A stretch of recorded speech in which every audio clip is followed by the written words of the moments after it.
Hello my TBDs, welcome back to my channel. Today we're going to be doing a wear test and first impression on this Milk Makeup Blur Liquid Foundation. I am really excited to try this out. On Sephora's website it says this was $40, you get 1 ounce of product. I am in the shade Ivory. It says it's full coverage for all skin types. The finish is matte.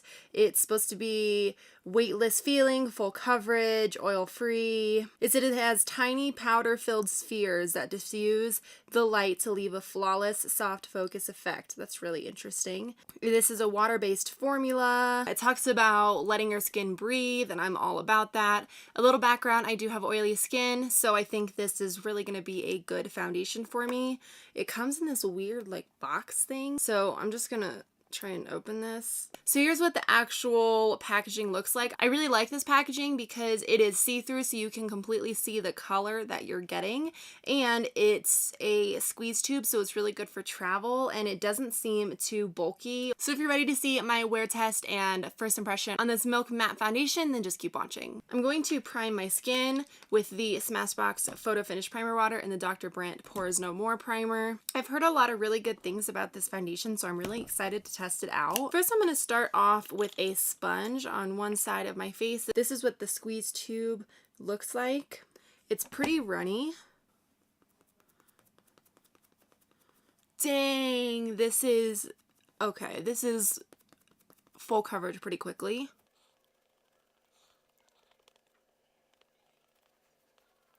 You really don't need a whole lot of this foundation to get good coverage.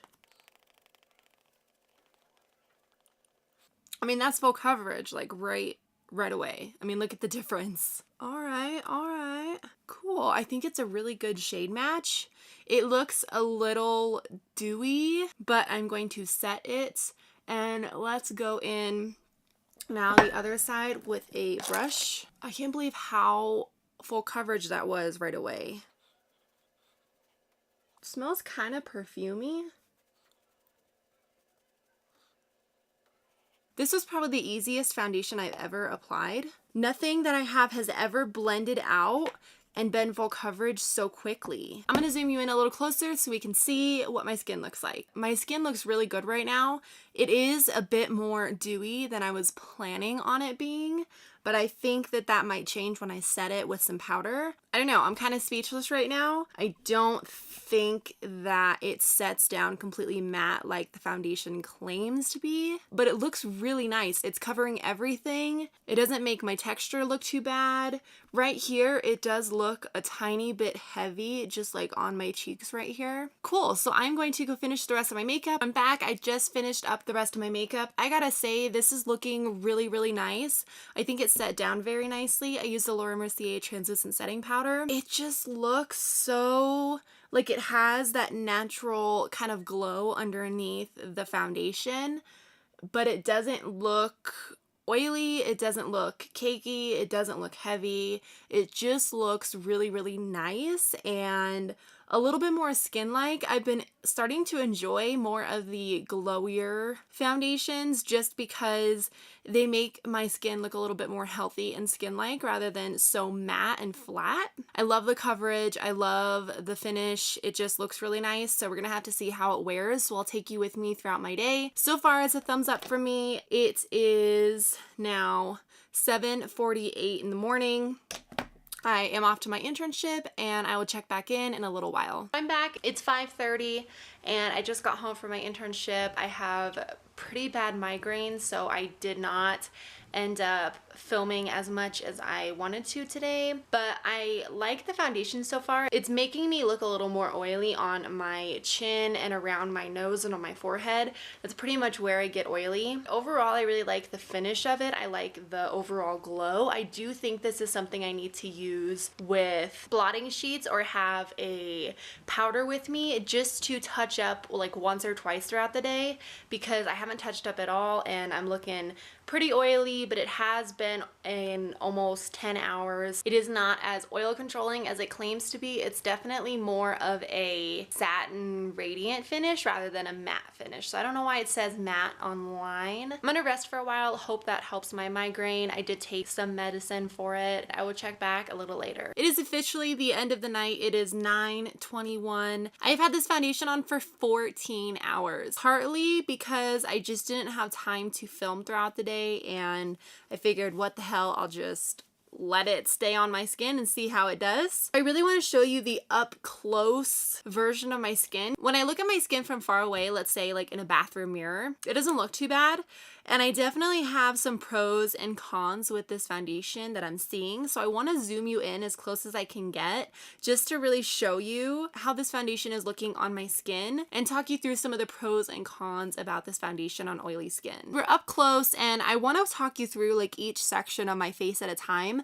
First, let's talk about my forehead. I have pretty bad creases right here, and all of my big forehead wrinkles that I have, it has completely creased, and there is a straight foundation line in each of those wrinkles right here. My cheek looks pretty good, but when we look at my nose, like look at all that oil. My cheek looks really good, but my nose looks really bad and really oily. My chin is probably the worst of it all. I can see it breaking up right here really bad. When I touch my skin, the foundation does transfer because of that oil. I see it completely breaking up right here. I grabbed this Bare Minerals Bare Pro foundation. This is a powder foundation, and I have this Kat Von D dual-sided brush. I'm gonna take this pointed tip and go in here and just see if this helps make the foundation not look so bad. It's having a hard time building up on my nose right here. Let's see if adding this on top of the separation on my chin helps. Looking at my skin now, it does look a lot better than it did. If you just took some powder, not translucent, make sure that it does have a shade that it has some coverage. If you just took a powder like this and dabbed it on your skin, it almost completely picked up all the oil and added additional coverage to my skin. I'd say it probably looks about the same as when it was at the 7 or 8 hour point right now. I think that you can easily touch this up. I did not throughout the day, so that's probably why it got so oily. Even though I am touching up on my forehead, you can still see those lines just a little bit settling into my forehead wrinkles. But other than that, I think if you took a powder like this and just touched it up throughout the day once, I think that this would last a lot longer. After wearing this for 14 hours, I definitely need to continue trying it out and seeing if touching it up throughout the day helps extend this. But for wearing it for 14 hours and just touching up once, what is she barking at? For wearing this for a full 14 hours and only touching it up just now, I think my skin looks pretty good. So I hope you guys enjoyed this video. Please give it a thumbs up. Don't forget to subscribe before you leave so you don't miss out on my future videos. And I'll see you guys in my next one. Bye!